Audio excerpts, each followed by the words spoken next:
Hello, everybody, and welcome back to another episode of the Hometown Resistance Spotlight. We're coming to you from Leroy's in Portage, Indiana, one of the hallowed halls of local music. And for the last 13 years, every Sunday night, they've had the Juke Joint Blues Jam. And that's why we're here tonight. And speaking of the blues, my guest tonight hit the Chicago blues scene a-running last decade, and it is my supreme pleasure to bring in Corey Dennison. Thanks. Being here, Corey. Thank you, man. Thanks for having me. I appreciate it. This is going to be fun. Yeah, man. Yeah. So, tell us, where were you born? Where'd you grow up? What schools did you go to? Oh, wow. So I was born in Chattanooga, Tennessee. I grew up, we rambled a lot, you know. I mean, we had a home base inside of Daisy, Tennessee. But we rambled a lot, you know, Memphis, to Georgia, you know, Florida, back to Georgia, back into Memphis, back into side of Daisy. We were all over the place. I went to a lot of schools, bro. I went to school at Portage High School. I went to Edison High School in Lake Station. I went to Hamilton in Lake Station. I went to Bailey. I went to, what was that other one? I went to Central Elementary. I went to all the Portage schools, all the Lake Stations.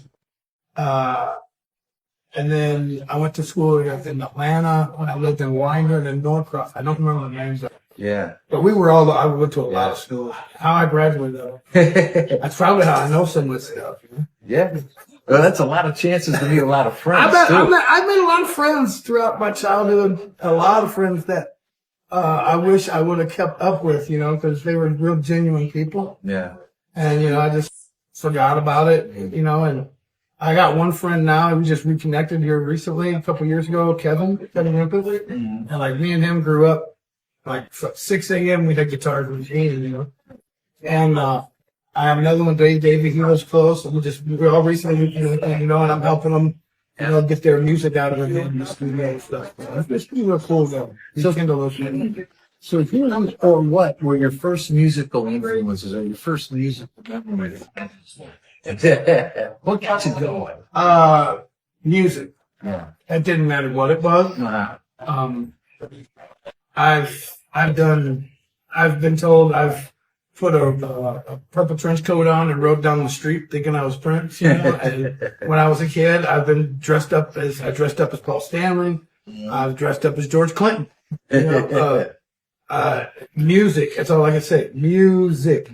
It doesn't matter what it was. It got me, and like I just went to it. Mm-hmm. From, you know, being a toddler in front of the TV to, you know, at my dad's funeral down in the basement in the cafeteria, just listening to the radio by myself. Mm-hmm. It took me to a place. Mm-hmm. So harmonica had a big influence or something. Somebody in your life with a... Oh, yeah, my Uncle Joey Dykstra. Yes. My Uncle Joey D, yeah. That's why I was watching the Kenny interview, and he said, you know, my Uncle Joey D. And you know, he says, you know, Joey Dykstra. And I was telling Dad, I was like, you know, Joey D was my uncle. Mm-hmm. My uncle was like, he wasn't blood, but he was, you know, like, you know. Yeah. Like my mom and her brothers went to school with Joey. And he was part of the family, so when he found out that I was in the news, he, you know, would show me things. I remember going to Bugby and seeing Albert King, you know, and I can tell you this: the man that was playing guitar at the time, when it wasn't Donald, it was Coffee, and I don't know them, you know, and the whole Corey Carr story is pretty wild too. You know, it's I've been around music. Greats, legends my whole life, and I didn't know it because even back then, when you picked up Albert King's Born Under a Bad Sign record, you didn't see Albert King, you saw a black cat in number 13. Man. Yeah. And so like I've been around legends, and when I finally realized, I just became SpongeBob. Yeah. You know, it just. And I always said, you know, if you cut it, I bleed Chicago. I really do. I play guitar for Chicago. I did for 29 years. All over the world. I played as my hero, you know. And I've made so many good friends, you know. You know, we just finished one last night. The jelly bean. Yeah. So it's music, harmonic. Sugar Blues also one of my influences too. I played guitar with Sugar Blues for about 3 years. I played, Hey, hold on one second.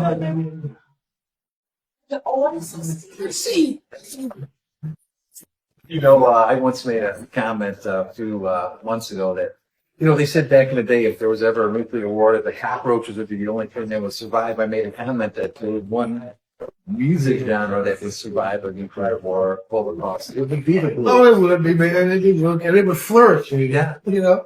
It would flourish, I think. It would just a resurgence. Was the guitar was your first instrument that you ever picked up? The guitar, I learned guitar. I was learning to play guitar. I started learning. I got my first guitar when I was, 5. My grandmother gave me a guitar from Mexico. And I carried it around with me. Got the guitar, put it on my back, and rode down the street thinking I was punks. Yeah. Then I got my first guitar when I was like junior high. Like 14, 15. And then I just went from there and branched off because I heard so much music. Like I hear music in the cheer screen. I hear that. I'm like, I can sample it. And I didn't realize that, but like, I went from that. I played for a little bit. I played, we always have piano in the house. I still do it today. Yeah. Did you feel like there was ever a certain moment where you caught like a big break, or somebody noticed you, or you heard anything where like, hey man, that was, I turned the corner? Yes. Tough question. Yeah, I did. I love all kinds of music. Like if you were to look at my music catalog, you would see not only would you see, Robert Johnson and Son House, but you would see Slayer, you would see Metallica, you would see Kiss. Like it's so big, And I was at the UP of Michigan, of all places, and I'm talking like 5 hours away from the middle of nowhere. And I played this little thing where they close the bridge, and I'm outside and I'm on this thing, and my hair's green. It's blue now. My daughter wanted blue for a while. We're going back to green again. I dyed my beard green. I braided it and dyed my beard green. And I'm a huge Ben Stiller fan. I did it. It was Dime's birthday, and I dyed my hair, my beard for Dime. And my daughter was like, "Yeah, man," she loved it. So we went on stage. And I'm on stage and I'm playing. Like, come down. And there's this guy, and he goes, "Brother, Randy Rose and Dimebag, they're smiling down at you, right?" I was like, "Listen, man, Randy Rose loves you, but he see his smiling. That look you play." And I was thinking, I was like, I'm literally 49 years old, and nobody has ever caught my Randy Rose influence. But this guy, like nowhere, he's like, he heard it, and I was like, fucking, I made it. Like this guy, you know what I mean? And he wasn't nobody special, but it made me feel good that he saw me. He didn't see the typical blue stuff everybody likes to see, but he saw me. And I was like, yeah. And that's what pushed my venture to switch guitar, give a different sound. That whole, everybody associates me with Carl and blues, but my music is so much more than just. As we look at what's ahead for Corey Dennison, I like to call it the musical ladder, or the ladder of musical inspirations. What are you reaching for next? Is there a project? Is there something that you? The world. The whole world. The world. I want to. I want to help my friends. I just want to make good music. I was very blessed.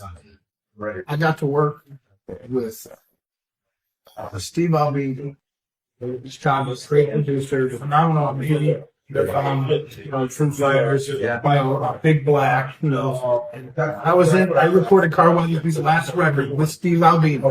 Numbers so much. And I gave him my 335 at the end of the session. I wrote him a letter. I gave him my gave it to him. You can go to that studio tomorrow, electrical audio, and be like, can I see Corey Dennison's guitar? And they'll be like, hold on. And they'll pull it out, and here's a letter. And I wrote to Steve because I learned so much in that 2 weeks. Right. And he saw it for real. Yeah. He saw it for real. He saw it. And I want to do what he did. Yeah. I want to be able to make my friends sound the best thing. Yeah. I don't care if they're playing a triangle with them. I mean, I'm like, come to my studio.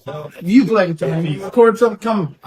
I'll record you for nothing. I just want to do the sound good, and I want to help you get that music out because for a long time, the music was a lot better than I couldn't get. Yeah. I think that's why I disappeared. You know, when COVID hit, I disappeared. I was gone. Yeah. You know, I didn't come out. I didn't do anything, and everybody did. And, you know, I really went loopy because I couldn't get it out. Yeah. And my girlfriend now, I call her, Yeah. she's the one that said, you're better than me. Yeah.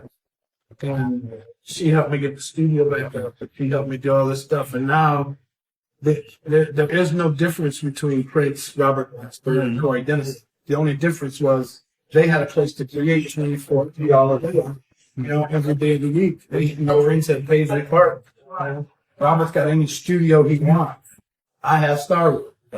So the future of the world, I'm going to be able to, I just want to make music. Best music possible. Well, I have 3 hypothetical questions I always like to ask towards the end of the show. All right. And so, first one is there any one venue anywhere in the world, past or present, that you have not played that would be your pinnacle? My unicorn? Yeah, your unicorn venue. Lucerne Blues Festival, sir. That is the unicorn for Corey Dennison. Okay. It's one of the best. Yeah. Where's Ken? Yeah. Ken, You went that way. Ken, you get it? It's one of the best blues festivals in the world. It's by far my favorite. Yeah. They treat us like kings, and they really appreciate the music. Yeah. They appreciate the artists. You know, I remember seeing Frito and Blitz, you know, hearing them on Carl's Lucerne record. You know, he said, the blues is in the house. If I ever said that amongst any of my peers, my brother in the blues world, they'd be like, Lucerne, you know, Lucerne Blues stuff. Next question is, if you could trade places whole weekend with any other musician, or maybe bump somebody out of a certain band and take somebody's place, is there one person you'd like to switch places with for a whole weekend? I don't want to fly. No. Cool. I'm Good. Any musician there? No. I can honestly say no because we are our own Yeah. entity, you know. So I would have tons of fun in Pantera, but I wouldn't. Yeah. It wouldn't be me. Yeah. You know, it's a part of me, but it's not me. So no, I wouldn't want to trade. I like the pot of soup that I'm in. You know. Yeah. I really do. One more. Yeah, go ahead. What's in your CD player right now? What are you listening to right now other than? Well, I don't have a CD player, Mm-hmm. but I can tell you what I just listened to. All right. All right, you ready for this? Yes, sir. That's my new guitar. Look at that. Man, Sweet look. it'll be here next week. I made an RGB. Yeah. The beauty. What I just listened to on the way here. I Saw Mommy Kissing Santa Claus by Dolly Parton. We're gonna listen to that on the way home. Oh, really? Yeah. Yeah, I listened. I read this interview. I'm a huge reader. When I could see, I can't see anymore on this eye. Yeah. So I listened to a lot of things. Yeah. So I listened to this interview with Questlove. And he said he listens to like 1,000 different artists a day. Yeah. And I said, how the hell do we do that? And I keep him listening, and he just gets shuffled. I think he just goes. So that's what I do. I just hit shuffle. Yeah. Now, when I get in the mood, I'll listen to certain stuff, but since November 1st, the bosses said Christmas. Yes. I'm with Christmas. Are there ways to follow you, Corey? Yeah, you know, I got Instagram, Corey Dennison, at Soulful Band, and Instagram, then at Corey Dennison Band, at Corey _Dennison _band, is my Instagram for the band. And Facebook coordinates the band. So I'm working on a website, trying to build it. You can find my music, Amazon and stuff. The new stuff just releasing on digitally, but hopefully with these next two closings, I'll be able to get a 7-inch press of Get Lifted and Plant Care. And then I have another two that I'm working on, which is a song called Love that I co-wrote with Smoke Fest in Ohio. And the east side of that's going to be Hello Be That Iron Giant just came before him. I can't wait to hear that. It is a pleasure. Thank you so much. We're just a few minutes away from taking the stage with a lot of your brethren, if they like to say. Yeah, appreciate it. I'd like to thank you again. Well, that's going to wrap it up for this edition of the Hometown Musician Spotlight. Until next time. Peace, everybody. They really almost